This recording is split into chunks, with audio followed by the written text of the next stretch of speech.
Welcome to Midsummer Myths, where you'll find stories that shock, inspire, and make you rethink what's possible in everyday life.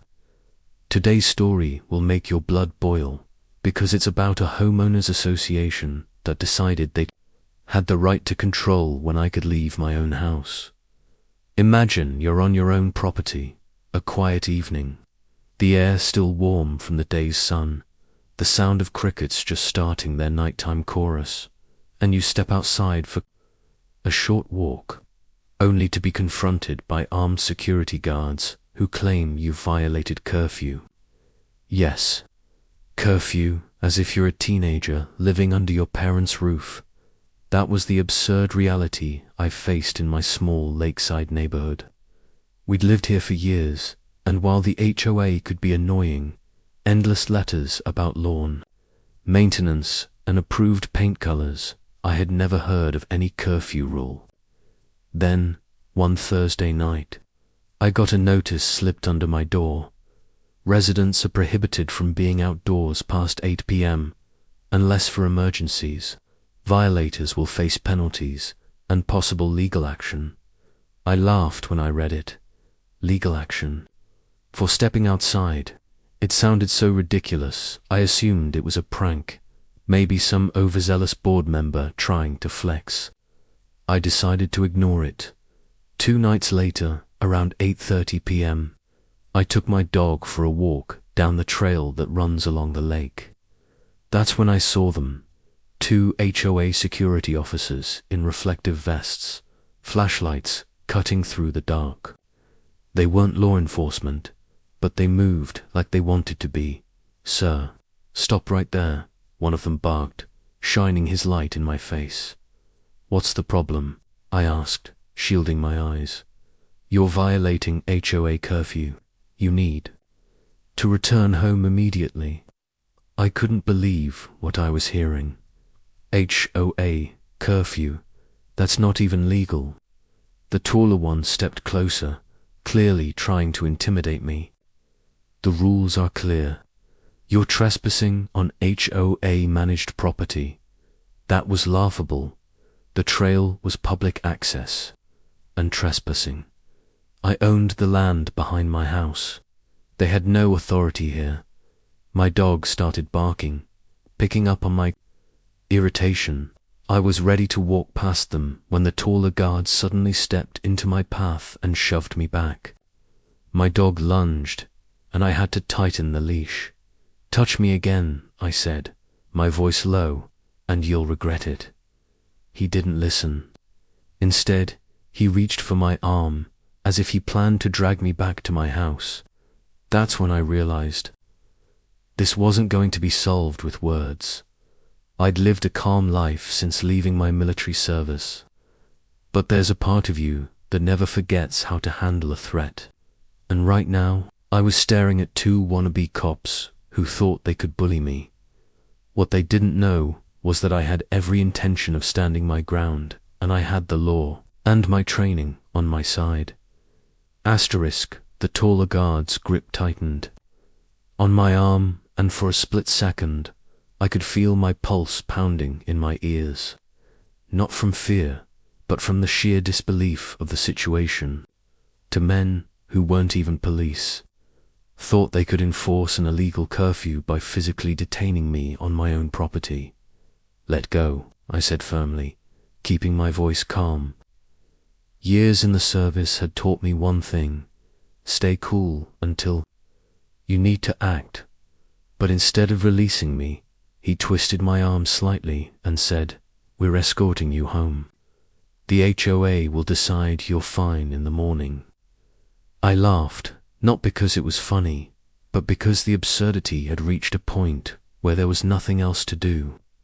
The HOA doesn't get to decide whether I can stand under the stars on my own property, and you sure as hell don't get to put your hands on me. My dog let out a low growl, clearly ready to jump in. I loosened my stance, ready to react. "This is your last warning," I told him. The shorter guard, who had been hanging back, stepped forward with his flashlight raised. "Sir, you're Resisting HOA security. That's another violation. That's when I decided enough was enough. I took one step forward, breaking the taller man's grip with a simple wrist turn, and planted my feet.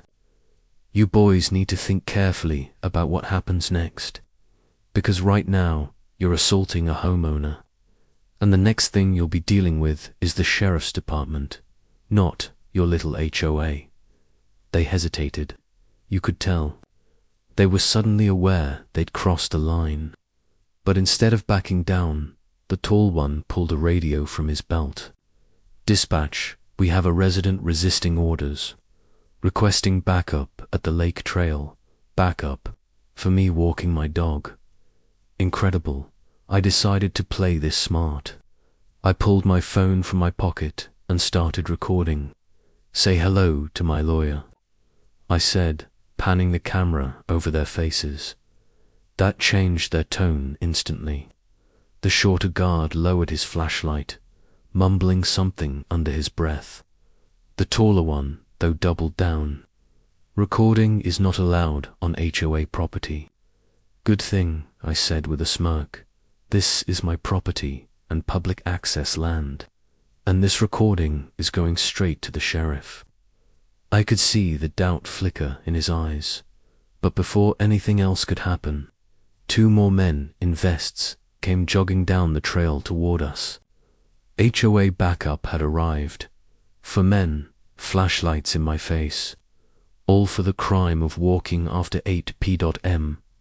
My dog's growl deepened, my patience thinned, and I knew the next few minutes were going to decide whether this ended with apologies or arrests. Asterisk, the 2 new guards slowed as they got close, sizing me up. "This, the guy?" one asked, a smirk on his face. "Yup, out after curfew." Refusing to comply, the tall one said, puffing his chest like he'd caught a dangerous fugitive. I shook my head. "You guys realize you're seconds away from committing a felony, right? You have no authority to detain me, and this curfew, it's unenforceable." They didn't care. One of the new arrivals stepped in close, his breath heavy with coffee. "And arrogance. Rules are rules. You signed when you moved here." "No," I said slowly. "I signed an agreement to follow legal HOA rules. This isn't one of them." That's when things turned physical again. One tried to grab my phone. My dog barked sharply and lunged, making him jump back. Another stepped forward to block my path. I moved fast, one hand on my dog's leash, the other redirecting the grabby guard's arm away from my phone. "You want to assault me on camera? Go ahead. You'll own nothing by the time I'm done with you." The tall one snapped. "Cuff him. Cuff me. HOA guards." That was it. The switch flipped in my head. My voice dropped into that tone I hadn't used in years, the one that made people stop in their tracks. "I'm giving you one last order. Step back, all of you now." Nobody moved fine. They wanted to test me. I shifted, keeping my dog behind me, and moved forward in a controlled burst, just enough to break their circle. The one who tried to grab me stumbled back, his shin hitting the wooden trail rail hard. He let out a curse and dropped to a knee. "You just assaulted security." The tall one shouted, lunging toward me. I sidestepped, letting his own momentum carry him into the same rail. He hit shin first, letting out a groan. 2 down. The other 2 hesitated. They were realizing this wasn't going their way. But they still stood between me and my house. "You've got 10 seconds to clear a path," I warned, holding my phone steady so the whole thing stayed on record. The shorter guard looked nervous now. "Maybe we should just write him up, do it," I interrupted. "Write me up. Give me something I can take to court so the HOA loses this entire case in front of a judge." Silence. The crickets were louder than the four of them. And then, finally, one stepped aside. The rest followed. I walked past them, my dog trotting happily, as if nothing had happened. But I knew this wasn't over. Not by a long shot. They'd tried to physically enforce an illegal rule, and I wasn't letting that slide. The next morning, I went straight to the sheriff's department with my phone in hand. I knew most of the deputies, and when I showed them the video, their reactions ranged from disbelief to outright laughter. They really said curfew. One deputy asked. Yep. And tried to detain me, I replied. The sheriff himself, a nonsense man who didn't have time for HOA games, leaned back in his chair. You give me their names. I've got faces, timestamps, and audio, I said, sliding my phone across the desk. 2 hours later, deputies were knocking on the doors of every one of those guards. By noon, I got a call from a very flustered HOA president asking if we could discuss the matter privately. Oh, we'll discuss it, I said, with my attorney present. That's how I found myself in a conference room 2 days later, across from the HOA board, my lawyer beside me, and a copy of the community bylaws on the table. Mr. Roberts, the president, began. The curfew is in place for the safety of all residents. I cut him off. The curfew is illegal. Your guards assaulted me while I was on my property. You violated multiple state statutes, and you're going to be held accountable. My lawyers slid a folder across the table. We're filing a civil suit for unlawful detainment, assault, and emotional distress. If this goes to court, you're also risking punitive damages. The room went quiet. One of the board members shifted uncomfortably. I'm prepared to drop the lawsuit. I continued, if you disband your so-called security team, issue a public apology, and remove every illegal rule from the bylaws. The president's face reddened, but he knew they were cornered. Will, review your terms. Do more than review them, my lawyer said. Sign them. An hour later, I walked out with a signed agreement in hand. No more security guards, no more curfew, and a written apology mailed to every resident. For weeks afterward, neighbors stopped me on the street to thank me. Some admitted they'd been too afraid to speak up. Others had no idea the HOA had been planning even stricter rules.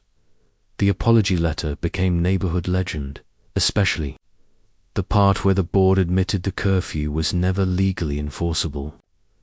My favorite line: we regret any misunderstandings that may have caused discomfort. Misunderstandings? Sure, let's call for guys trying to cuff me a misunderstanding. The irony came a month later. I was walking my dog at 9:15 p.m. just because I could when I saw the tall guard again. Only this time, he wasn't in uniform. He was out fishing by the lake. He glanced up, and for a second, I saw embarrassment in his eyes. Then he nodded. Evening, he said quietly. Evening, I replied, and kept walking, because at the end of the day, I didn't need revenge beyond what I'd already gotten. The HOA had been forced to back down, the guards had been humbled, and the neighborhood was free from ridiculous rules, and me. I got my peace back and my evening walks under the stars.